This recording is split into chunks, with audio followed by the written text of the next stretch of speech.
Harvard Business School conducted a study and found that 70% of men prioritize their career over their wife. And we would venture to say that the same amount of women prioritize their kids over their husband. Yeah. Is that wrong? Let's talk about it. Let's talk about it.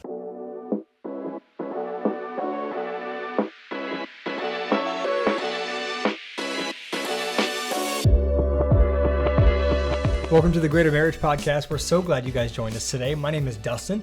This is my wife, Heather, and we are the Millers. And man, if you enjoy what you hear today, if this speaks to you at all, please share this with a friend that you believe needs to hear it. Maybe share it with your spouse in a loving way. Say, hey, I really enjoyed this. I think you could use it too, and share it with them. So today we're talking about prioritizing your marriage. Where's your marriage fit? Do you put your marriage above your relationship with God? Do you put your work above your marriage? Do you prioritize your kids first? Heather and I, we see the world through a biblical view, and we have a biblical worldview. We see our marriage through the Word of God. Everything in our life, we know that God comes first in every area of our life, even above our marriage. My relationship with God is the most important relationship that I have in my life, but my relationship with my wife is the most important human relationship that I have. Above my relationship with my kids, above my relationship with my parents, above my relationship with my friends. If this isn't right, if I don't prioritize this, then our entire household is out of order. We serve a God of order, and we believe He's put things in order. And so we believe, and what we're going to talk about today is the fact that our marriage comes first every time, and you should prioritize your spouse. Okay, but in our culture, I would say that most people prioritize their kids over their spouse. So why should marriage be a priority over your kids? Well, just like I said before, if this isn't right, our kids are getting our leftovers, right? If I'm frustrated with you, and if we haven't worked on us, and if we haven't made ourselves a priority, then our kids are living in a toxic home. Because whether we like to believe it or not, our relationship is going to spill over into our kids' lives. Right. And when we have conflict, our kids are going to feel it. And when we're not getting along, and we're not loving each other the right way, and we're not prioritizing each other, and we're not having our time together, and we haven't worked out the kinks and tried to figure things out, man, our kids are going to feel that. And they're going to feel that back and forth and that tension between you and I. So I think that if we can prioritize our relationship, if I can prioritize you, and again, that takes humility, right? I've got to lay even my needs down and some of my desires down to make sure that I make you a priority and that we make us a priority, right? I do that. I make you my priority in confidence that you're doing the same for me. And even if you don't, it's still my responsibility to do the right thing and to prioritize you in our marriage. And I believe that as I do that, as I make you a priority, you respond in a loving way by making me the priority. And as we do that, we create a loving home where we care for our kids. Of course, we're not going to let our kids go without. Of course, we're going to take care of our kids. The only time you experience love at first sight is when you see your baby for the first time. I truly believe that. And you grow into love in a marriage. You don't grow into loving your kid. You see that kid and you immediately would give your everything for that child. Absolutely. So of course we're going to sacrifice everything for our kid. That is a natural human reaction, right? If you don't have kids, you will understand when you do. If you do have kids, you know exactly what I'm talking about. But for us to be able to choose one another first, it's like in Ephesians 5 where Paul tells the men to love their wives and the women to respect their husbands. We'll do a whole podcast about this. Or women I just said that right. To respect their husbands. The reason he does that is because that is not our natural go-to. He is telling us to do something that is outside of our nature. Naturally, men want to submit to their wives. And, well, whatever mom gets, whatever mom wants, mom gets, right? If mom ain't happy, ain't nobody happy. And women naturally love their husbands. It's easy for you to love me. I've never doubted that you loved me. But, there's a book called Love and Respect. Were you going to say that you've doubted that I respected you? I mean, if there were room for doubt, there's room to doubt that you respected me or respected my opinion. If there were room to doubt for you, a room for doubt in your life, I would say, is that I loved you, that I wasn't loving you correctly. Because if I'm not caring for your needs, if I'm not putting you first, if I'm not prioritizing you, you're not feeling love from me.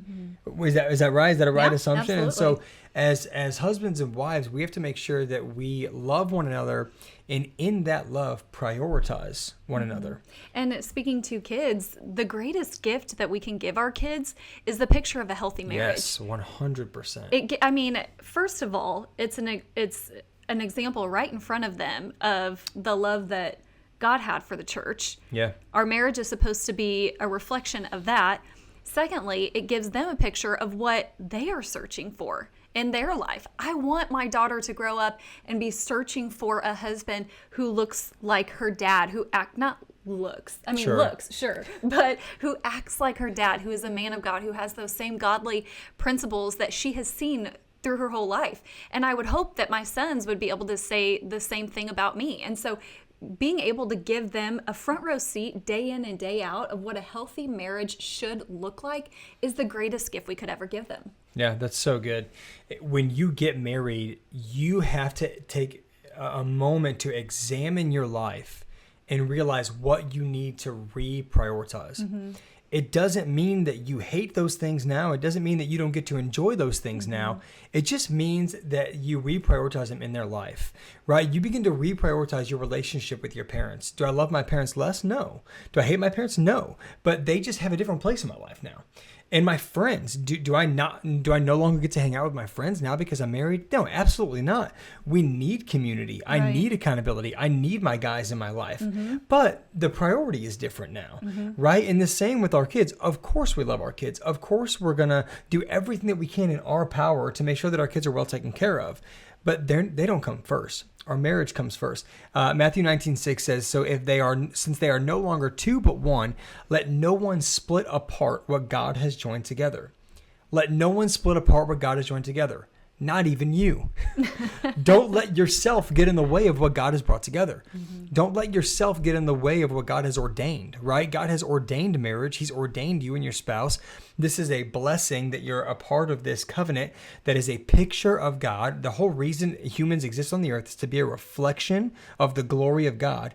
And a marriage reflects that even more so because it's a picture of sacrifice. It's a picture of covenant. It's a picture of laying yourself down for one another and putting their needs above your own, putting your needs above mine, right? And so as we do that, man, we can't allow anything to separate or to drive a wedge between you and your spouse. You cannot allow anything in your life to create space between your spouse and you. And if you have to choose, you choose your spouse every time. Even when there have been moments, I think, where we've chosen each other and then had a moment to speak about it and say, hey, I don't even know that we did the right thing here, but I just want you to know I'm going to choose you every time. Next time, I'd actually like to handle that differently, right? Next time, I think that maybe we should go about that this way, but I wanted to choose you in that situation. Right. And so, not that we were wrong in doing that, but it was like, hey, I think I maybe would have done that differently, but I chose to choose you instead. And now maybe next time we can handle that differently or whatever. But I think that in the moment, man, you always choose your spouse. And I think that there comes a time and a place when separately you can talk about those things, right? We praise in public, we discipline in private. That is how we parent. That is how we treat one another. When we are in public, we love and encourage one another. When we are in private, we can say, hey, I didn't love how this situation was handled, right? But man, we are always going to put a priority on one another. Okay, I'm going to go there. When it comes to friendships and prioritizing friendships, is it okay to have, after you're married, to have friends of the opposite sex? Man, this is a slippery slope. I would say we have made a decision to not have friends of the opposite sex, at least not close friends and not friends that I don't text a female unless you're in the text, right? It's like, I'm going to include you in any, I would say the girls that I am closest to are like my buddies' wives who are your friends. And we don't hang out unless all of us are together. And we don't talk or text unless all of us are together. I don't get in a car alone with a girl. Like, there are just certain boundaries that you put into place after you are married. to prioritize your spouse. And one of the boundaries that we've decided to put into play is the fact that we have friends that are the same sex. The people that keep us accountable are the same sex. Like I have guys that keep me accountable. I have guys that I'm close to. I have a boundary with females that I just won't go there. And I have, we've been in situations in ministry where we have led people of the opposite sex, or we have answered to people of the opposite sex. And, we've had to be in certain buildings, and man, we always put a boundary where it's like, hey, if there's a female in that building, there's got to be two, right? Like we don't allow women to be alone because we want to keep women safe. And if I'm ever in a building, I'm either going to have a dude with me, or there's going to be a companion of the girl that's got to be in that building too, right? Like if I've got something ministry related to do, we've got to make sure that we protect that covenant, and we protect even the appearance of evil. And that is prioritizing your spouse 100%. by putting them first, to make sure that nothing can be perceived, nothing can be said about us in a situation that, I was alone with a man or you were alone with a woman, because that's just a boundary that is set in place. And so I think having friends of the opposite sex is okay, depending on how you define friendship. Yeah, exactly. So not having private conversations, not being alone, all of that, hanging out in group settings, of course, is okay.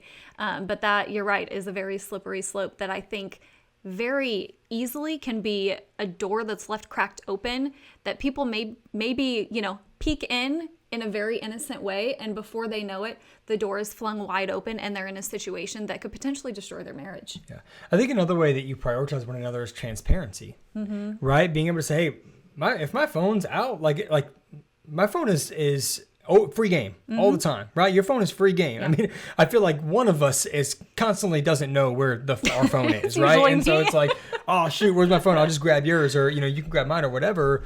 And if we're taking a family photo, we're doing something, we're Googling something, it's like I don't want to have areas of my life that you're not a part of. Like when I married you, I invited you into every area of my life, in every area of my phone, in every area of my work and whatever. And of course, I need to have mentors that I'm able to go to, and that I am able to talk to things that I may not want to bring to you yet, and go to them and say, hey, how do I bring this up, or how do I have this conversation, and allow men to speak into my life. You have women that speak into your life that are things that you wouldn't come to me about, and that's okay. But it's not things that I'm not allowed to be a part of, or not allowed to know. And I think if either of us ever found out about those conversations, there would never be room for offense, or like, oh no, you can't know, whatever that is. But I think just transparency is one way that you prioritize each other. And I think that we have to be clear that prioritizing your spouse doesn't mean that you have to agree on every single thing.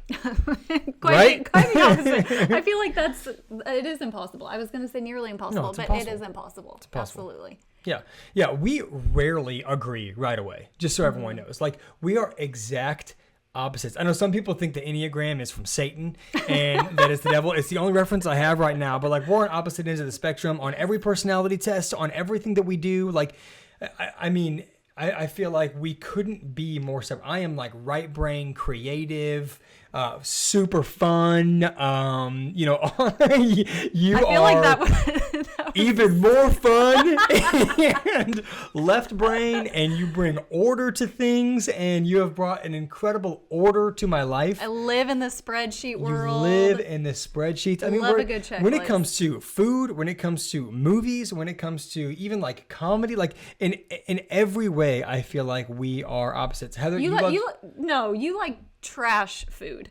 Like, oh man, listen, if it's on the table at the Super Bowl party, I'm all about it.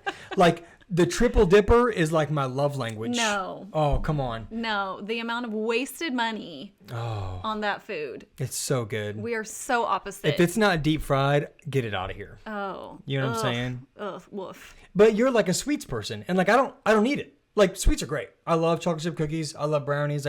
I like sweets too. But if I've got to choose, I will, like, talk about that thing, like that, like, smorgasbord at a Super Bowl. I will never touch the dessert table. I'm getting all my calories with the wings and the chili and the little meatballs with the grape jelly on them. Like, I am tearing it up. Heather, sweets only, right? Movies.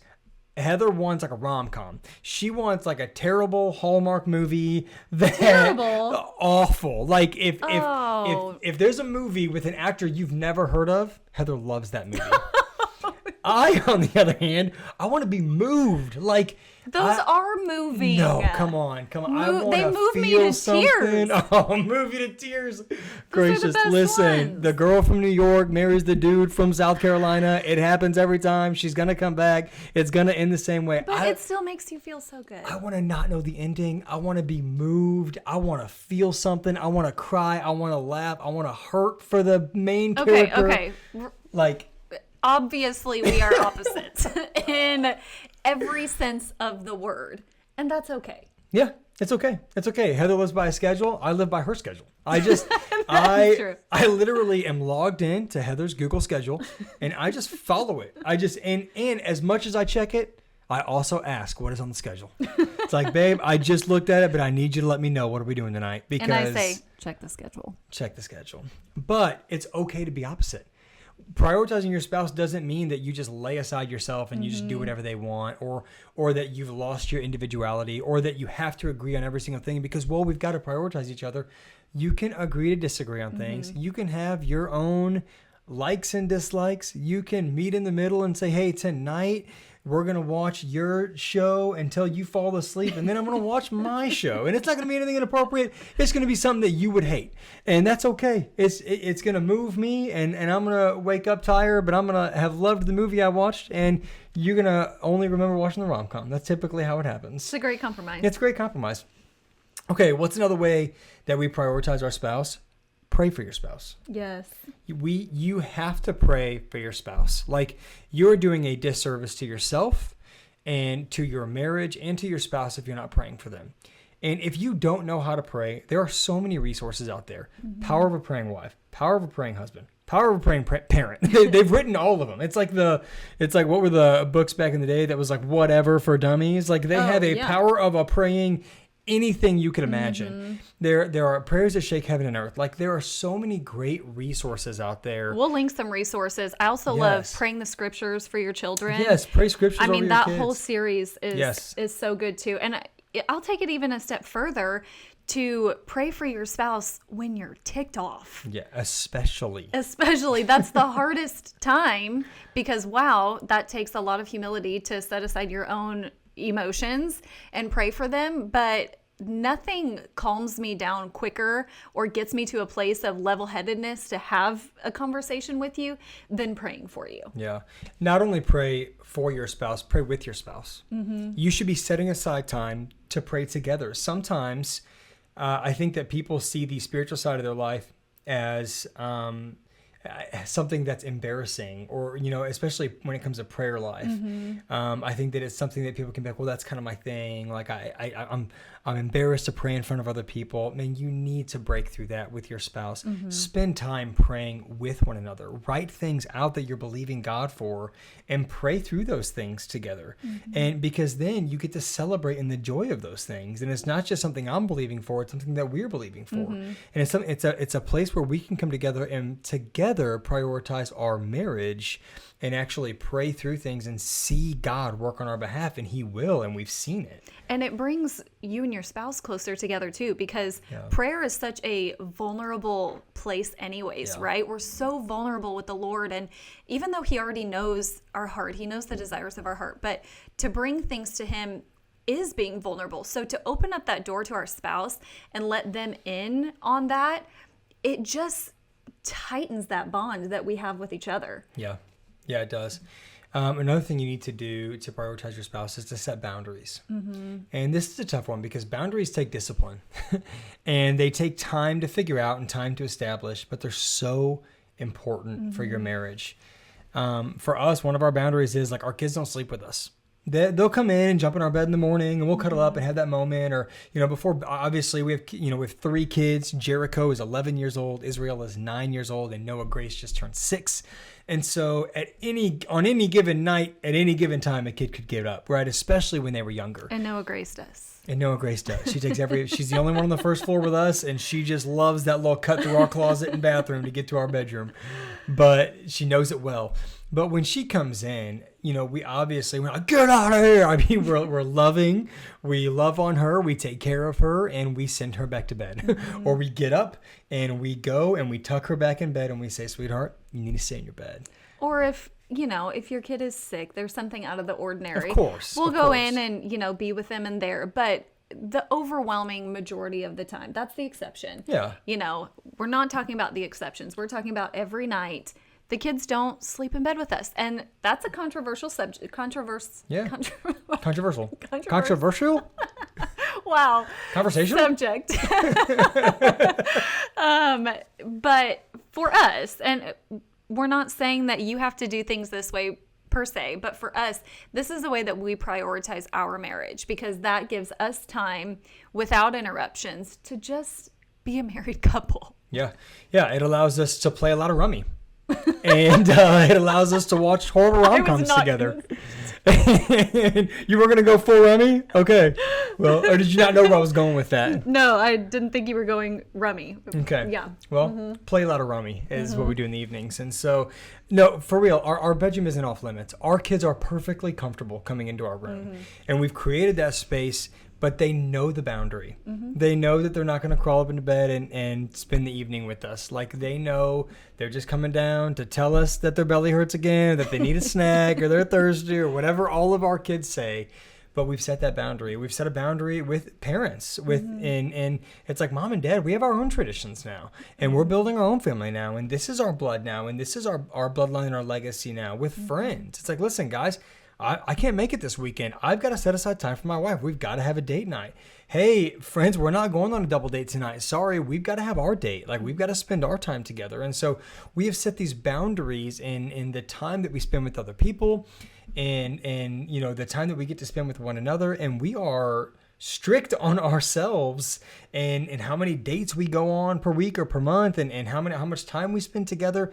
And we want to make sure that time is sacred, like that our time is sacred, and that we get to have strong conversations and be it strong conversations about things that are hard to talk about or things that we just want to talk about, and make sure that we're on the same page and that the vision for our family is set. And man, we want to be able to speak life into one another. And it's hard to have deep conversations when there's a little kid around.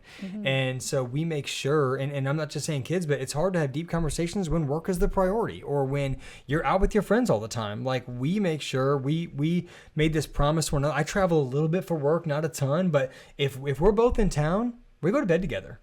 That's just a rule of our home. Like, I'm not chilling on the couch finishing the game while Heather goes to bed. We'll go to bed together and I'll finish the game while we're laying in bed together. But like, that's just a decision that we've made. Like, if she's up, if we're reading and it's like, hey, I crash out before she does, like, she's not going to get up and go in the other room and read.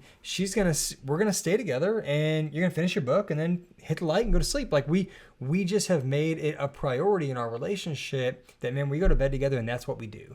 And that's one of those boundaries that we've set in our marriage, in our life, that it's like, it just leaves room. It doesn't allow room for the devil to have a foothold. Right? Because, man, when you're together and you enjoy being together and you've placed boundaries on, no, this is the standard in our relationship, then it just allows you to make sure that you're sticking to those things and allows for healthy conversation and healthy moments together and allows us to really, truly prioritize each other well. Yeah. And the power of a boundary isn't necessarily what it keeps out. It's what it keeps in. Oh, it's so good, babe. And so in thinking about all those things you listed, those are all great things. Having great friends, going on double dates, all of those things are awesome and we need those, but none of them at the expense of our marriage. That always has to come first. Yeah. And lastly, we want to make sure that we support one another's individual needs. Like we talked in our podcast, the Marriage Math, right? That we talked about how important it is that we are still individuals, right? That it's not like when you come into a marriage that we lose our identity in ourselves. We each have needs outside of our marriage. We have needs to serve other people. We have needs to be with other people. We have needs to be alone. I don't have that need. You have that need to spend time alone. I just want to be with people all the time. no matter what. I'll get up in the morning Cannot and go pray relate. by myself. That's all the time I need.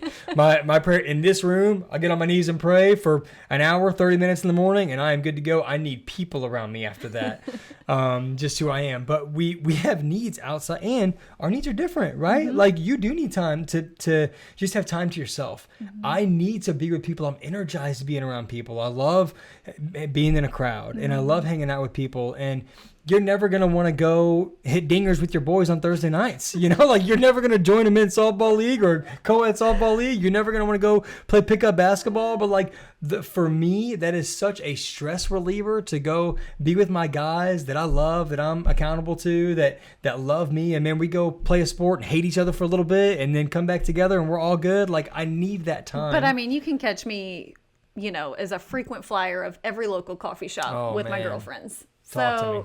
But it's like, okay, how is that prioritizing your marriage though? But it is, because I'm prioritizing you. I'm prioritizing your heart, your well-being, your fulfillment. And so in doing that, it does prioritize our marriage. And I just was reminded of a time when we had our first baby and we did not know what the heck we were doing, obviously. And he was just brutal. He was brutal. Jericho's the best 11-year-old ever, but man, he was a terrible toddler. He just, not Love even toddler him. so much, the baby year. Yeah. I mean, He was great by 2. I just had this dream of what the newborn days were going to look like, and it was a nightmare. That's tough. He was a colicky baby. He screamed all the time. Oof, brutal. God love him. But that season was so difficult, and I stayed home with him. And so I remember, one time you came home and I was just sitting on the floor in the middle of the living room, just holding him. He's crying. I'm crying. We're a mess. And you came in and just took him from my arms and said, why don't you go walk around Target for a while? And I did. And I don't think I even bought a single thing, which is a miracle in itself. But just you recognizing that I needed to be prioritized in such a fragile season, especially, and being able to say, just go. You knew I needed alone time to fuel up. And so you just set me on my way to roam the aisles of Target. And that did wonders for me. And it enhanced our marriage because you were prioritizing my individual needs. Yeah. Fellas, one sentence every married woman needs to hear. Why don't you just go hang out at Target for a little bit? You want to improve your marriage? Send your wife to Target. You want to improve your marriage? Bring her home a coffee and say, hey, enjoy this coffee and a cart by yourself. I'll take the kids. You just go shop for a little bit. And I'm here for that. I mean, solves most issues along with, prayer and putting your spouse first. That is one of the ways that we do it. Yeah. Okay. So how do we make our marriage greater today? Here's what I want you to do. We have a free gift for you. We talk about it all the time. The 75 fun and flirty ways to keep the spark alive. Use this to prioritize your marriage. Go download this free gift. Go to greatermarriage.com. You can download the PDF there. Pick 1 or 2 or 5 or 10 of those things and make a point. You don't even have to tell your spouse about this. Keep it treasure this in your heart. Pick a few and just go do those things for your spouse. Some of these are things that you can do for your spouse without them even being involved. And man, go do something loving, do something out of the ordinary. It doesn't have to cost money. I mean, you don't have to go spend a ton to make this happen. You can just put them first, prioritize them, pick something fun on the list, make it up, even if it's put the kids to bed and have a date night in the living room and light a candle and grab something out of the pantry and grab Turn a on game. a rom-com. Turn on a rom-com that they want to watch that you're probably going to hate and just enjoy that moment for them. But man, go download that free resource and pick some and just treat your spouse and just make them the priority tonight, this weekend, this week. Do that for them and just watch how it opens their heart to you and watch how it opens communication opportunity and watch how it just opens up their spirit to you. And man, it's going to be great for you. I promise. Yeah. And we want to hear about it. We want to celebrate that win with you. Yeah. So drop a comment, shoot us a message. Let us know how that is making your marriage greater. So, hey, thanks for tuning in with us. We're so glad you're here. Go ahead and subscribe, like Dustyn said at the beginning, share this with somebody who you think needs to hear it, who could benefit from it. We love you guys. We're praying for you. Go be great.